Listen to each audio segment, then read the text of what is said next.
Hello, we are discussing about GATE 2015 ECE paper. The open loop transfer function of a unity feedback configuration is given as g of s, and you need to find the value of gain k, for which -1 plus j2 should lie on the root locus. This -1 plus j2 is the s value that must lie on the root locus. If it has to lie on the root locus, what is the value of k? That we are going to calculate. Okay, for this one we will get a condition. Before that condition, we will see how that condition arrives. The concept behind that condition we will discuss. So let us assume this is an open loop transfer function which has one pole at -8 and other poles are at plus or minus j3. That is, it consisting of 3 poles. If let us assume s value is equal to, in g of s, in given g of s, let us assume a value of s is equal to -8 is present, then what is the function you are going to get? So g of s is equal to something k into -8 plus 4 divided by -8 plus 8, it will become 0 into something. Okay, -8 square 64 minus 9, like this you can write. But all these things are not essential, since you are getting 0 in the denominator. Something by 0 is nothing but infinite. So transfer function will yield the value of infinite whenever there is a s value which is present at pole location. So when an s value present at pole, then that corresponding pole will become 0 and that pole is going to be present in the denominator. So something 0, that is something by 0 in the denominator, is going to be yielding the infinite. So the function is going to be yields to infinite. Otherwise, if an s value present at pole, okay, so s is equal to -4 for example, that is now s value is present, that is s value is lies at pole 0 location, at 0, then g of s will become 0 by something. 0 by something is nothing but you will get 0. So transfer function yields to 0 whenever there is a s value present at 0. That's why the name has come 0. Okay, and whenever there is a s value which is present at pole location,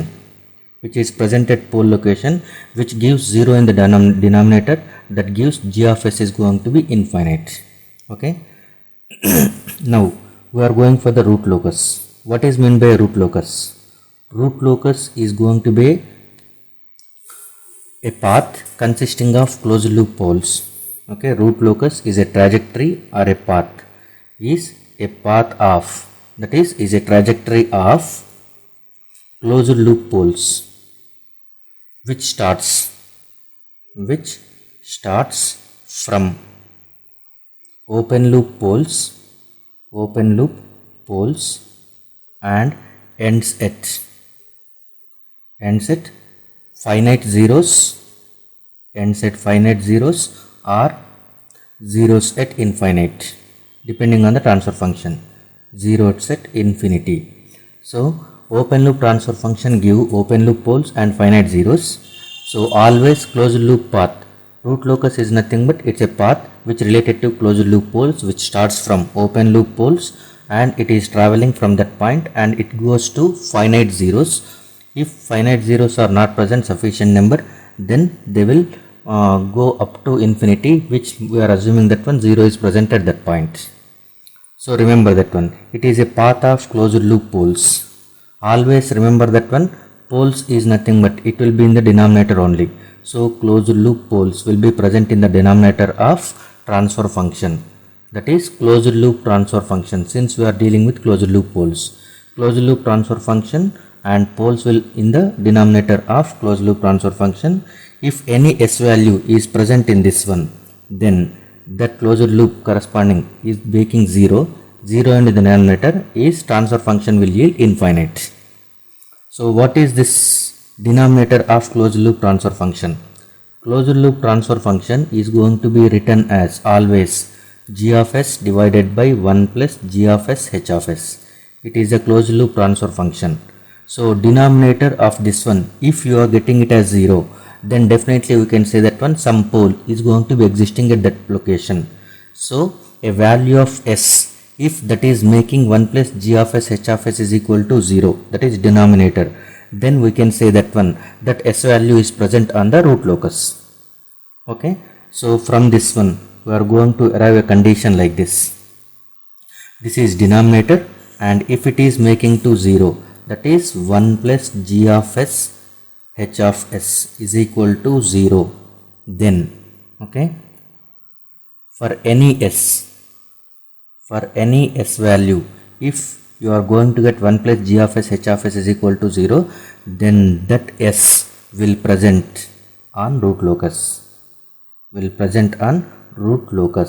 because that s will be a pole which is present in the transfer function, that is closed loop transfer function. Root locus is nothing but path of closed loop poles, so definitely it will be present in the root locus. So this 1 plus g of s h of s is equal to 0 for any value of s can be written as, for any value of s, if you are taking this 1 this side, you will get it as -1, and from this one you are going to get two criterias. Okay, this -1 will be written as 1 of minus 180 degrees. Okay, so if magnitude of g of h, okay, if magnitude of g of h is equal to 1 and phase of g of h is equal to minus 180 degrees for any value of s, then that s will be present on the root locus.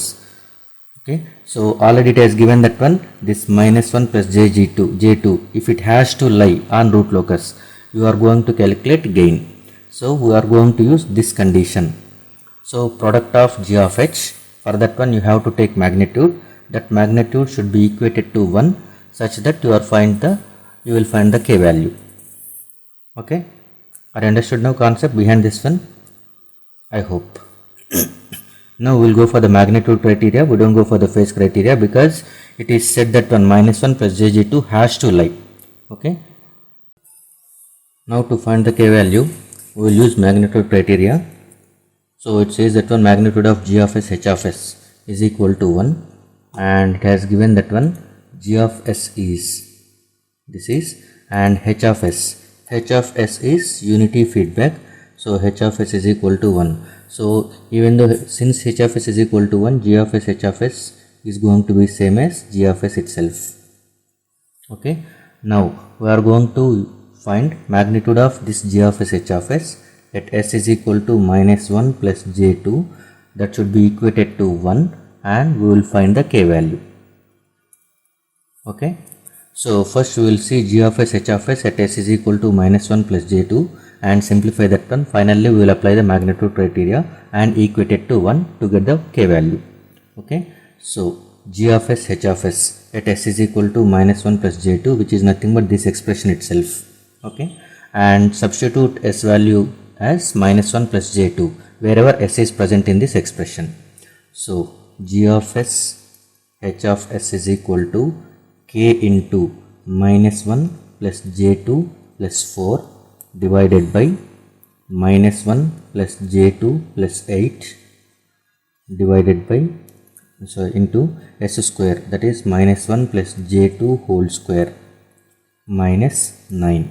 So this can be substituted as k into 4 minus 1 is 3 plus j2 divided by 8 minus 1 is 7 plus j2 multiplication with a plus b whole square, a square, that is -1 whole square is 1, b square, j2 whole square, j square 4, j square is -1, so -4, and 2ab, a is -1, b is j2, so minus j2 into 2 minus j4, so, and -9 as it is. So now if you simplify, this will be 3 plus j2 divided by 7 plus j2 into -12 minus j4. So this will be again simplified with 3 plus j2 divided by 7 plus j2 into -12 minus j4. So we will get it as -84 and minus j24 minus j28, 7 4 j28, and minus of j square. J square is minus 1, minus into minus it will become plus, so it will become plus 8. So final value you are going to get for g of s, h of s at s is equal to minus 1 plus j2 as 3 plus j2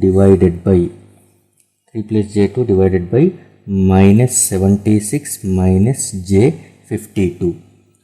Now apply magnitude of this one, and that must be equated to 1 such that this s value of minus 1 plus j2 will lie on root locus. So now take magnitude. Magnitude is k times of, we know the magnitude equation, okay, in complex form a plus jb. If your complex form, magnitude of this one is square root of a square plus b square. So 3 plus j2, a is 3, b is 2, so this is 3 square, okay, 3 square is 9 plus 4 square is 13, 2 square is 4, divided by square root of 76 whole square plus 52 whole square is equal to 1. So k value is going to be equal to square root of 76 whole square plus 52 whole square. It will be equal to 8480 divided by root 13. So the k value is going to be equal to 25.54. So when k value is 25.54, then s of minus 1 plus j2 will lie on the root locus. So the right answer for this question is 25.54. 25.54. Okay, thank you.